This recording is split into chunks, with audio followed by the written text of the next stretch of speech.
Bayu ready? Assalamualaikum warahmatullahi wabarakatuh. Selamat siang mitra Suara Kota. Bagaimana kabar Anda hari ini? Semoga aja sehat ya. Amin. Balik lagi kami hadir menemani ruang dengar Anda. Kali ini juga bersama Allah pada sesi yang kedua bareng Vivi di sini. Edisi hari Jumat 6 September 2024.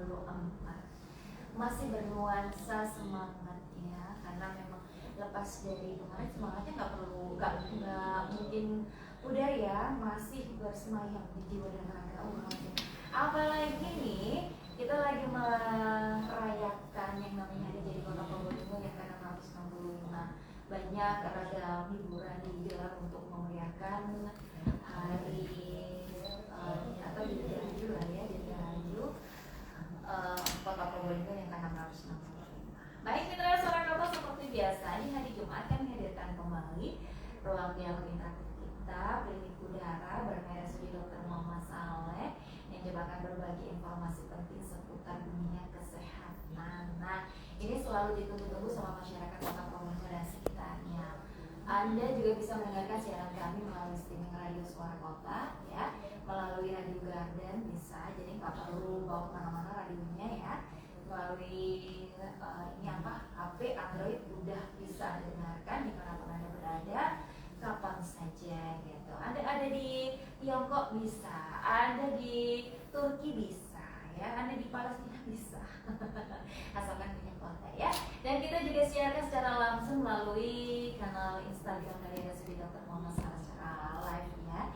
Jadi Anda bisa bergabung bareng kami di sini, berinteraksi di sini ya. Di WhatsApp kami di 081336460000, online-nya di 0335427772, atau tinggalkan kolom komentar di live Instagram Sudi Dr. Muhammad Saleh. Selamat pagi buat yang baru aja bergabung bersama kami ya. Yuk langsung saja kita sapa narasumber kita di kesempatan pagi hari ini, pagi menjelang siang yang pasti ya. Oke, assalamualaikum, selamat pagi dokter. Waalaikumsalam, selamat pagi Mbak. Oke, kita kedatangan dari narasumber kita yang udah hadir di studio. Dari sebelah sisi kanan saya, kita akan perkenalkan terlebih dahulu. Kata orang tak kenal maka tak sayang. Mungkin beberapa orang atau separuh masyarakat Kota Probolinggo udah kenal sama dokter Seru ini ya. Tapi lebih baik kita akan sapa beliau dan beliau akan menyapa Anda semua. Selamat pagi dokter. Selamat pagi. Oke, ini bersama dokter Arif. Dokter Arif Fadilah. Oke, dokter Arif Fadilah, di RSUD Dr. Muhammad Saleh, selaku dokter apa nih dok? Dokter jaga di ruangan IGD. Oke, dokter jaga di ruang IGD. Dokter, kalau boleh tahu sudah mengabdikan diri di RSUD Dr. Muhammad Saleh sudah berapa tahun dok? Baru sebentar, sekitar 21 tahun. Wow, ini nggak sebentar nih dok. Udah lama ya dok ya, Masya Allah. Oke, saya selalu pada hari ini mungkin bisa disapa para pendengar dokter. Ya, selamat pagi para pendengar Suara Kota di Kota Probolinggo. Semoga selalu sehat. Amin. Oke, dokter membawa siapa saja siang hari ini dokter?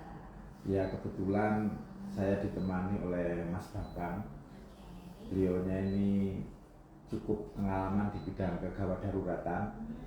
Beliau juga kepala ruangan IGD.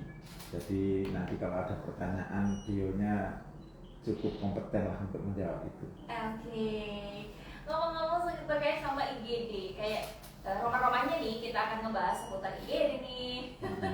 Mungkin dari sebagian orang banyak yang ini ya, banyak yang memikirkan IGD itu menakutkan seperti ini gitu. Dan sini kita coba akan mengenal lebih jauh tentang IGD apa sih itu.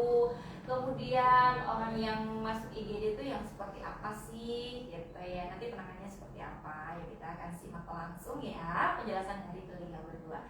Oke, dokter Arif, IGD sendiri ini yang masuk IGD itu yang seperti apa sih? IGD sama nggak sih dengan UGD? Kalau dulu IGD macam-macam deh. Nah, silakan dokter Arif. Oke, terima kasih. Terima kasih Mbak. Jadi IGD itu kan dari definisi aja sudah instalasi gawat darurat. Iya. Jadi kita harapkan yang datang ke IGD itu ya orang-orang yang dalam keadaan gawat dan dalam keadaan darurat. Langsung ke contoh kasusnya saja ya, biar mudah dipahami. Betul dokter. Umpamanya di IGD ada datang 2 orang pasien, yang satu panas, suhunya 38. Terus tiba-tiba datang satu pasien dengan keadaan tidak sadar, ada gangguan jalan nafas. Tentu yang akan kita rawat lebih dahulu, kita dahulukan itu yang penurunan kesadaran dan ada gangguan jalan nafas. Maka yang panas, yang hanya panas kira 38 tapi kondisinya masih sadar, bisa diajak ngomong, itu akan kita tunda perawatannya. Nah, disitulah maka masyarakat harus tahu bahwa kadang pasien merasa tidak tertangani di UGD karena mungkin memang tidak ada kegawatan, tapi baru ada pasien yang sedang mengalami kegawatan, ada gangguan jalan nafas, ada gangguan kesadaran. Nah, dari situ masyarakat nanti bisa tahu bahwa oh berarti saya tidak ditangani, bukan tidak ditangani, tapi belum tertangani karena sedang ada yang lebih perlu untuk ditangani. Kira-kira seperti itu, Mbak. Oke, jadi gambarannya adalah yang ditangani adalah kasus yang memang benar-benar ini menyangkut nyawa ya dok ya, didahulukan, bukan Antrian. bukan antrian ya, bukan di poli ini. Tapi IGD ini adalah lebih kepada memprioritaskan mereka yang lagi dalam kondisi kegawat daruratan segera ditolong karena memang nyawanya dia lagi dipertaruhkan nih, jangan-jangan seperti itu ya dok ya. Betul sekali, Mbak. Oke, ada yang mau ditambahkan terkait sama IGD nih, Mas Bambang? Jadi kalau tadi kan ada sedikit pertanyaan tentang IGD, IRD, UGD. Iya betul. Itu sebenarnya istilah-istilah. Tapi kalau instalasi itu sebenarnya dia lebih komplit. Jadi di dalamnya itu ada laboratorium, pelayanan untuk neonatus, untuk anak-anak yang sakit bayi baru lahir, untuk maternal juga sendiri, terus ada unit radio. Di dalamnya masih ada unit radio. Tapi kalau dia dulu cuma unit, dia hanya pelayanan yang lebih simpel. Di IGD kami itu termasuk level 3. Oke, yang udah lengkap alatnya gitu ya. Jadi ada lab terintegrasi di dalamnya, ada radio di dalamnya. Gitu. Jadi kalau IGD di RSUD dokter Muhammad Saleh itu dibedakan.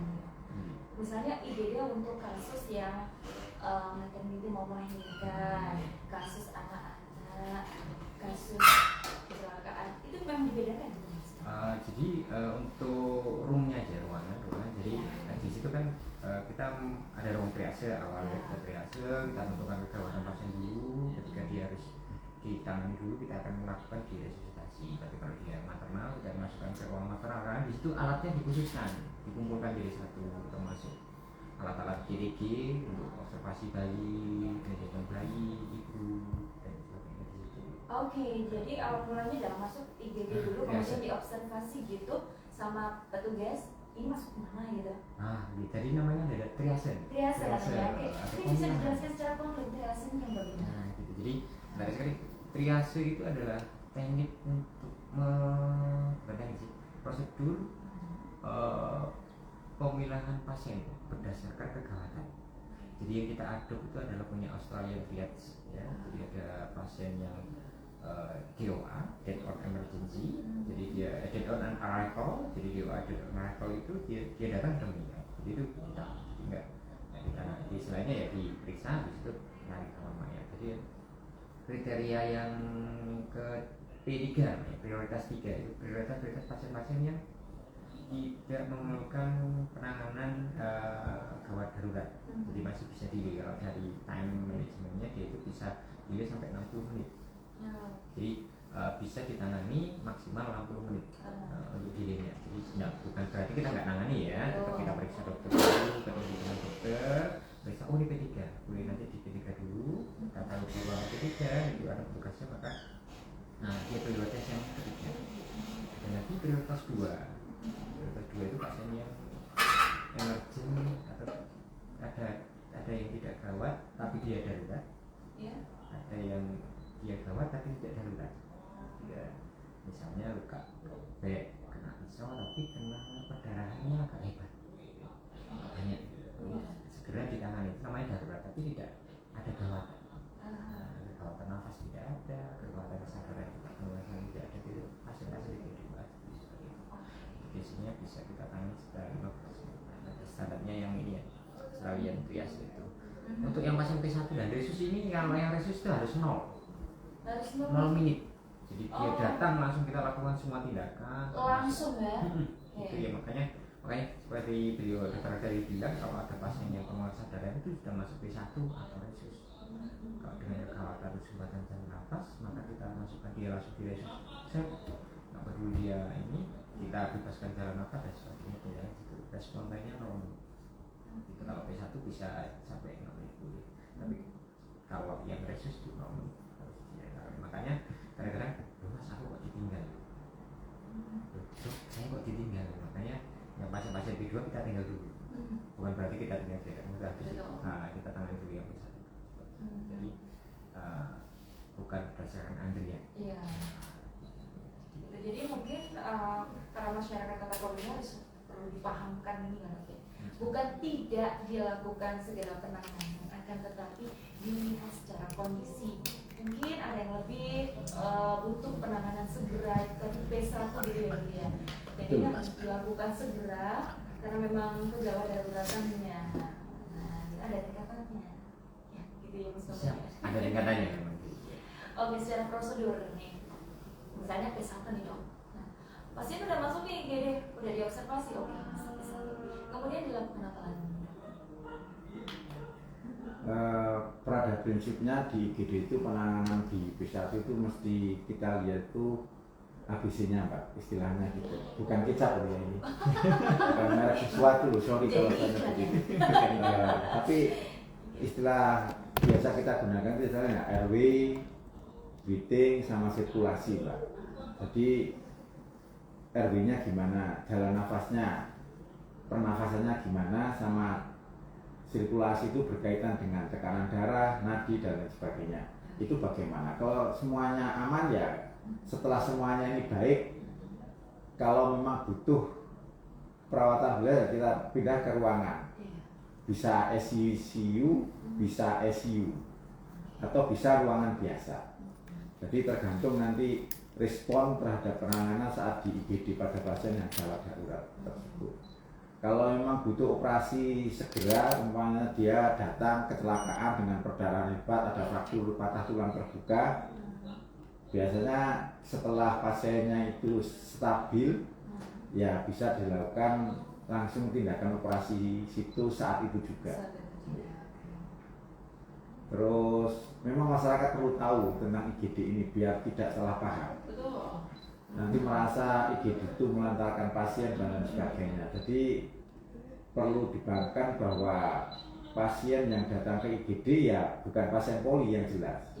Tidak bisa dia datang dengan baik, datang masuk dengan jalan kaki, ngomongnya biasa, diajak komunikasi masih baik, cuma mengeluh pusing minta dirawat di IGD nggak bisa. Terus datang lagi pasien dengan panas, hanya batuk pilek juga nggak bisa kita tangani di IGD. Tapi karena kita ini rumah sakit, orang yang datang mesti kita respon lah.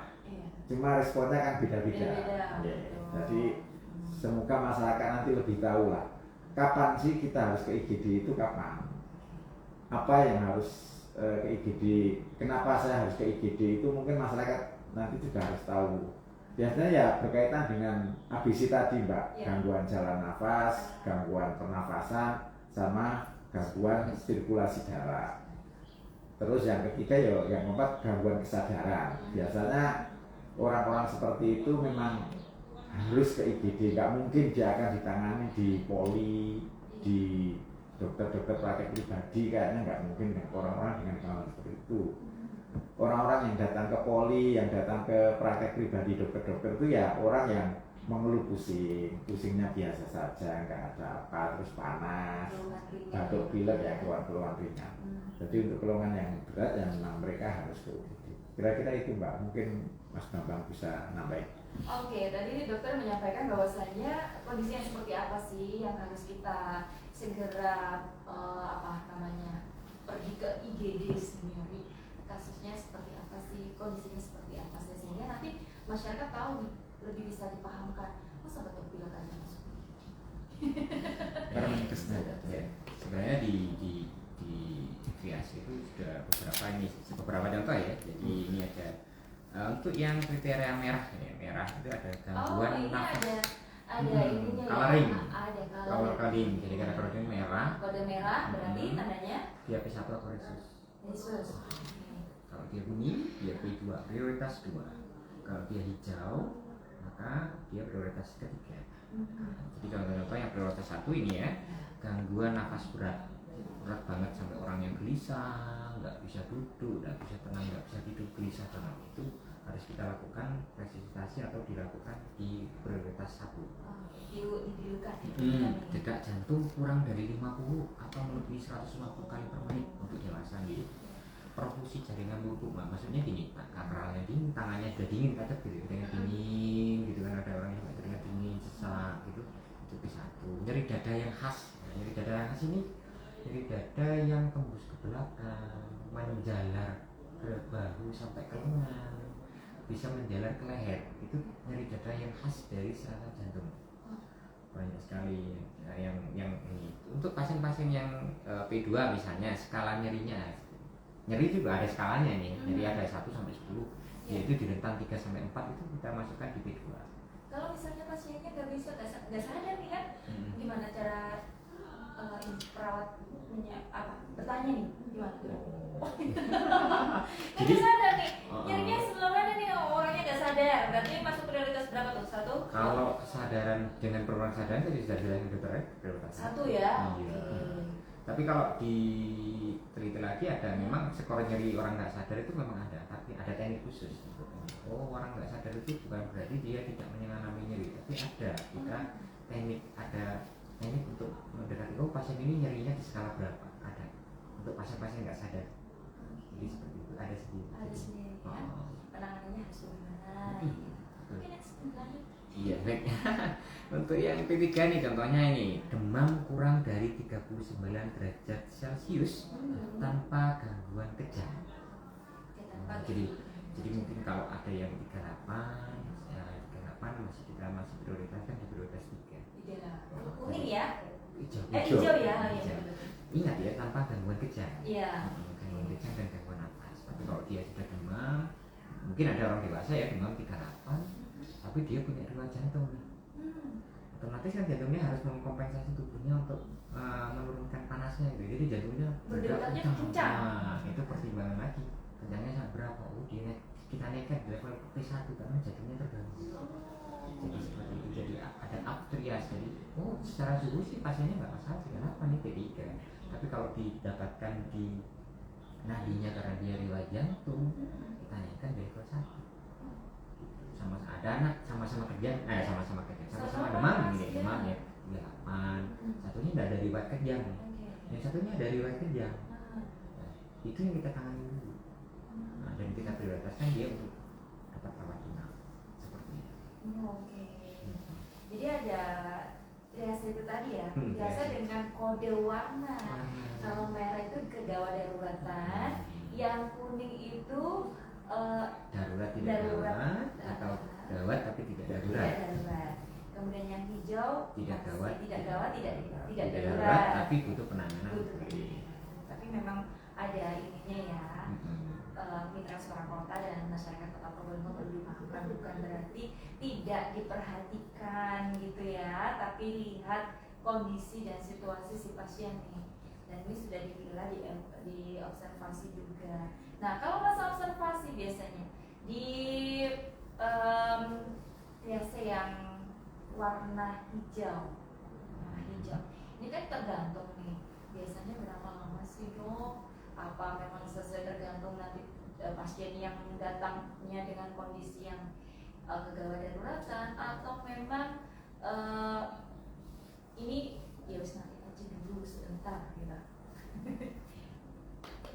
Ya, yang hijau ya kita tangani, kita periksa kalau memang kondisinya semuanya baik ya kita pulangkan lah. Oke. Nggak ada istilah menunggu di IGD. Ya. Cuma kriteria hijau ini memang kadang digunakan, ya mohon maaf ini sebelumnya, jadi peluang untuk masyarakat yang aras-arasan antri di poli atau aras-arasan atau malas antri di fasilitas kesehatan yang lain tiba-tiba datang ke UGD. Ya, karena dia kondisinya kan sebetulnya secara klinis masih baik-baik saja, cuma keluhan-keluhan ringan aja. Kalau dia periksa di poli, nanti dia antri. Mungkin di fasilitas yang lain juga antri. Akhirnya biar cepat langsung ditangani datang ke IGD. Ya, terus nanti di IGD kebetulan ada pasien gawat. Dia tidak tertangani, terus marah-marah.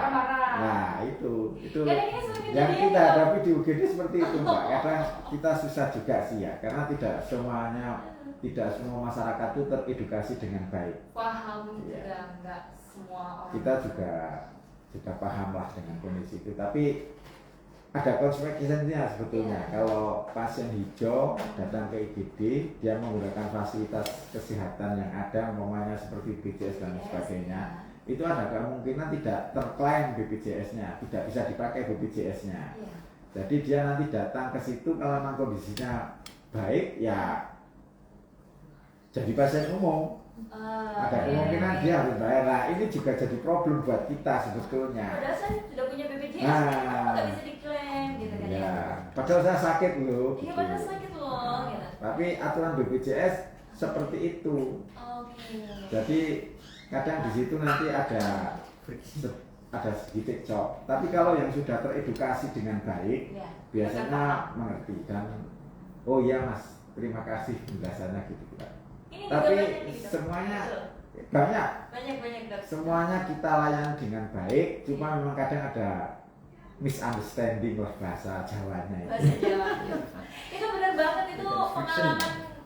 pengalaman saya saat mengantar orang tua yang masuk IGD. Itu marah-marah, kenapa? Karena nggak bisa diklaim karena saya tuh punya BPJS. Oh, ini nggak paham nih. Akhirnya dengan sabar nih para petugas adminnya menyampaikan bahwa saya sebenarnya bilangnya paham. Nah, dari seperti ini nih dok, yang harus perlu dipahamkan. Jadi nggak semuanya bisa ini karena memang berbenturan dengan aturan dari BPJS-nya ya, bukan keinginan dari RSUD. RSUD hanya mengikuti aturan aja. Tapi sebenarnya memang RSUD untuk IGD, layanan IGD dengan situasi dan kondisi tertentu memang di ini ya tercover BPJS gitu ya. Kalau misalnya nih dok, ada pasien tidak memiliki kartu BPJS atau tidak menjadi anggota BPJS, kemudian dia dalam kondisi kegawat daruratan dan harus segera tertangani. Bisa nggak sih dok kalau saat itu juga mengurus BPJS sehingga mereka itu saya nggak sempat, ini kan gawat darurat kemarin nggak sempat untuk mengurus ke sana kemarin, apa bisa di di handle sama RSUD gitu? Sangat bisa Mbak. Bisa, Jadi dok. rumah sakit Ya. khususnya IGD ya, dia itu fungsinya kan memang berusaha untuk menolong pasien yang dalam keadaan gawat. Kita tidak pernah menanyakan administrasi dulu. Jadi kondisi pasiennya gimana kita tangani. Setelah semuanya tertangani, baru nanti kita komunikasi dengan pihak keluarga yang mengantar. Nanti yang berkomunikasi juga ada sendiri yang menjelaskan bagaimana. Tapi setahu saya yang sudah cukup, yang baru sebentar di IGD ya, walaupun 21 tahun. Kalau pasien orang kota, itu alhamdulillah pemerintah Kota Probolinggo ini telah mengcover hampir semua masyarakatnya untuk dijaminkan dengan BPJS. Jadi OHC namanya. Jadi sebelum masyarakat Kota Probolinggo ya mudah-mudahan sehat selalu ya, tidak perlu ke rumah sakit. Walaupun sudah dijamin kesehatannya oleh pihak pemerintah kota, tapi tetap harus selalu menjaga kesehatan. Hanya dalam keadaan yang memang sangat-sangat baru bisa diriwayat OHC. Saya juga nggak senang kok ketemu orang Kota Probolinggo di rumah sakit. Saya senang ketemu di mall. Iya. warung kopi. Lagi jalan-jalan Iya, kalau lagi malam, jalan-jalan kalau malam, jadi iya. ya, dok ya. Saya lebih senang begitu, Pak. Betul. Jadi memang banyak aturan yang mungkin masyarakat nggak kurang paham nih. Tapi yang pasti karena kita juga UHC sudah hampir sudah 100% mungkin sama seperti itu ya. Jadi layanan kesehatan ditanggung oleh pemerintah, maka dari itu RSUD melayani dengan baik, tidak ada pengklasifikasian yang namanya pasien gitu ya. Pasien umum sama BPJS sama nggak sih dokter? Sama, kan manusia juga. Tidak ada bedanya. Tidak ada bedanya. Jadi siapa yang dalam kondisi yang kegawat daruratan di IGD, dia akan ditangani terlebih dahulu sama biasa. Itu akan dilakukan ya Mas Bambangnya, sehingga nanti tidak ada pasien yang terlantarkan gitu ya, sampai-sampai ada situasi tertentu yang mereka ini aduh sampai ini ya. Alhamdulillah saya nggak pernah dengar ada sudah kami masalah di sana ya. Oke. Baik, mitra suara kelata yang mau gabungan boleh aja, mau tanya-tanya langsung ya, tanya-tanya langsung terkait sama materi kita di kesempatan yang kali ini, boleh aja di via WhatsApp-nya di 08133640.000 atau online di 0335437722. Yang mau tanya-tanya di luar materi kita siang kali ini nanti dulu ya, nanti ya lepas atau acara kita berlangsung nanti usai. Oke, lanjut kita akan bahas terkait sama layanan IGD, tapi lepas pembahasannya yang satu ini.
ini 101,7 Radio Suara Kabar, masih bersama Klinik Udara Batik RSUD Dr. Muhammad Saleh.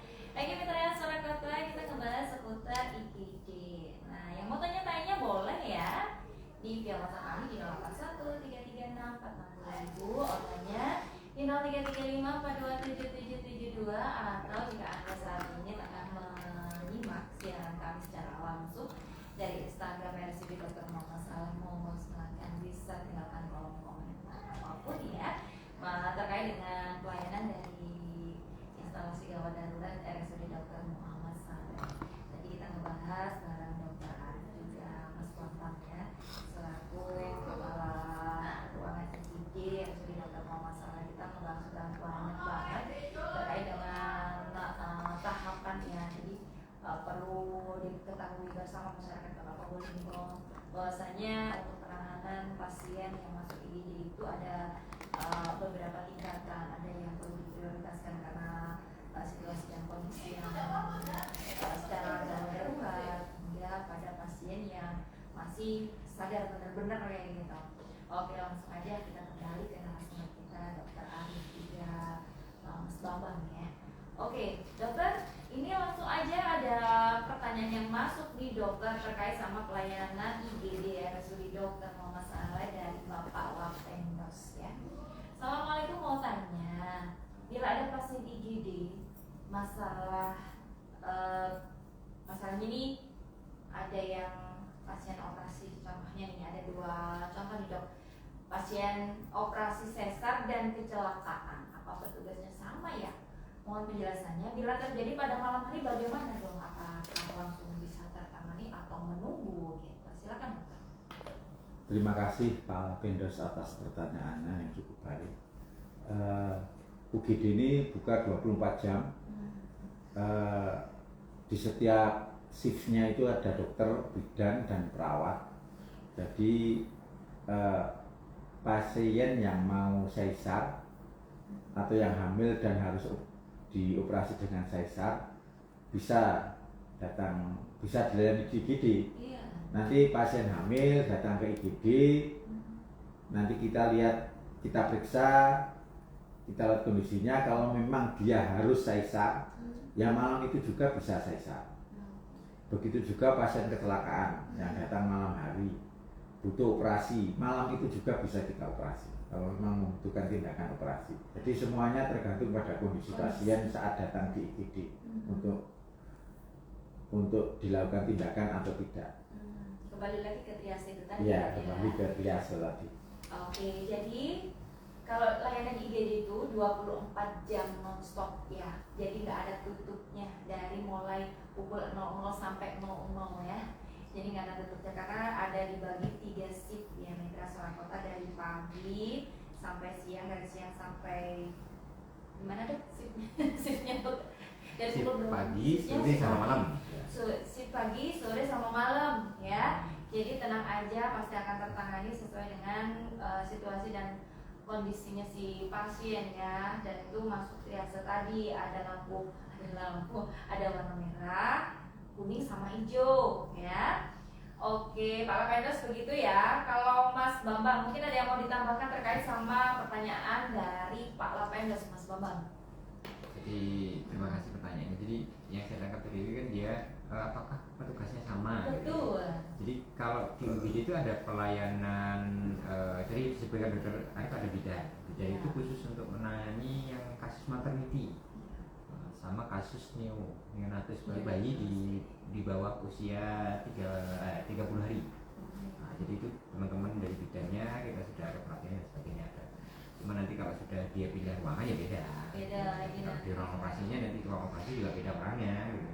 Tapi yang ya, tetap dengan kegawatan kita kalau sesar itu dengan kegawatan sih rata-rata. Kalau ini sesuai dengan ini ya beberapa aturan di BPJS itu ada permenkesnya ini. Oh ternyata ada peraturannya ya, ada Dari BPJS itu. Jadi apa aja sih yang kriterianya BPJS itu gawat, apa yang enggak, itu nanti pemirsa juga bisa melihat ya, mungkin bisa di googling nanti Permenkes nomor 411 Menkes per garis miring 2 garis miring 2011. Jadi itu adalah BPJS tentang kriteria gawat darurat Permenkes nomor nomor 416 Menkes garis tahun miring berapa? 2011. Oke. Jadi di situ itu nanti bisa dilihat ada bagian anak nih, apa aja sih yang gawat, apa aja sih yang di bagian bedah gitu ya. Nanti ada di situ, ada banyak sekali itemnya ya. Kalau di anak itu ada 27 kriteria, Ya. termasuk di sini anemia sedang berat, ya terus sesak nafas, bayi kuning, anak kuning tiba-tiba, bayi kecil atau prematur, payah jantung atau gagal jantung pada bayi, ya, seperti itu ya. Terus kalau suhu itu panasnya di atas 40 derajat Celcius, ini yang agak ekstrim sekali. Jadi ya kalau yang kegawatan banget itu adalah 40 derajat. Kalau tadi kan di bawah 39 itu P3 ya, 39 sampai 40 dia di P2. Jadi nanti bisa ini ya, jadi terus tidak bisa kencing ada lebih dari 8 jam, demam shock syndrome, dengue shock syndrome, jadi demam berdarah dengan kondisi shock. Ini udah parah nih. Udah parah-parah nih yang disebutkan di undang-undang ini memang sudah parah-parah, tapi nanti mungkin ada pertimbangan pemeriksaan lab apa sebagainya, apakah dia perlu rawat inap atau apa jalan. Jadi memang nggak serta-merta langsung harus kriteria ini persis gitu ya, tapi ada beberapa pertimbangan yang bisa masih kita ini apa namanya, kayak tadi ya demam 38 Berarti dikaji dulu ya sebelum digali lagi apakah ada sela yang bisa kita masukkan sebagai pasien itu bisa didampingi oleh BPJS ketika dia rawat jalan atau dia harus dirawat inapkan. Misalnya dia demam nih, bapak-bapak demam 39 38,8 lah, tapi dia riwayat jantung. Tadi saya sebutkan itu, oh ini perlu rawat inap karena tidak mungkin dia pulang gitu. Kalau dia kita pulangkan, resiko jadinya detaknya cepat, ada gangguan di sirkulasinya gitu. perlu adanya observasi ya. Observasi di UGD itu ada yang 2 jam ya, short paling pendek itu 2 jam. Habis itu paling lama itu 6 jam. Jadi kalau pasien-pasien dengan kegawatan tipe B1 itu kalau memang sudah ada diputuskan ke ICU jantung, ICU kita itu responnya pas banget. Jadi kalau sudah diputuskan ICU, potong langsung berangkat. Untuk yang ini, yang kuning nih, yang P2.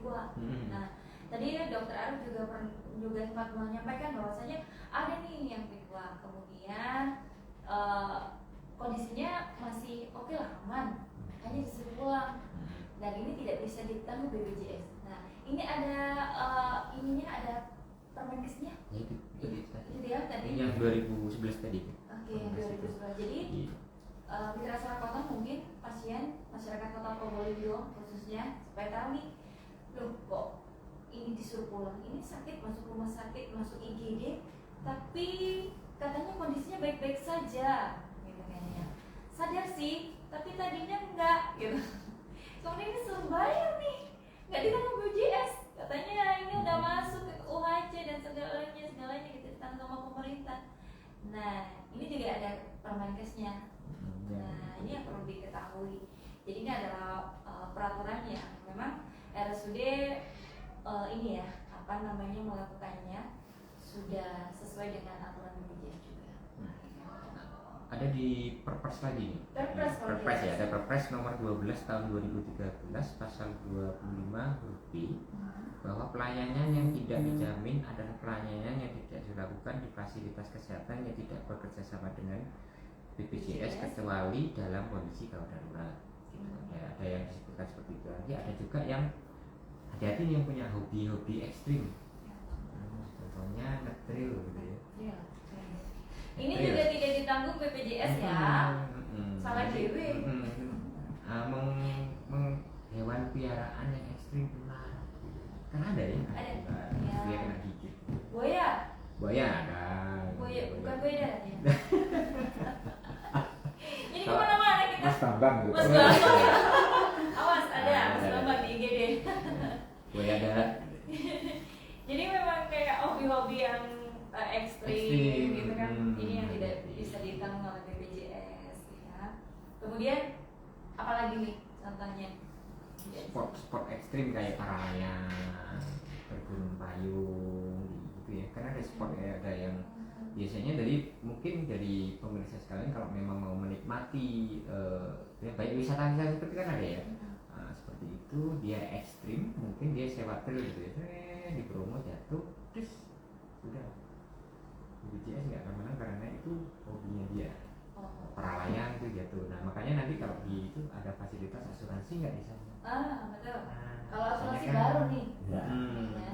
Tanyakan aja nih, Ya. jadi kalau ada bahaya ikut asuransi nggak? Karena di beberapa fasilitas pariwisata juga ada ini ya, ada uang untuk asuransinya gitu. Tanyakan aja. Karena Dan itu tidak ekstrim. banyak pula yang tidak menggunakan asuransi. Asuransi. Nah ini yang susah. Oh. Jangan-jangan nanti pasien mungkin semoga saja enggak, tapi harus diketahui bahwa misalnya mereka di mana mereka lagi menikmati apa namanya keseruan mungkin ya, Yang tidak ekstrim. tidak bekerja sama dengan atau tidak ada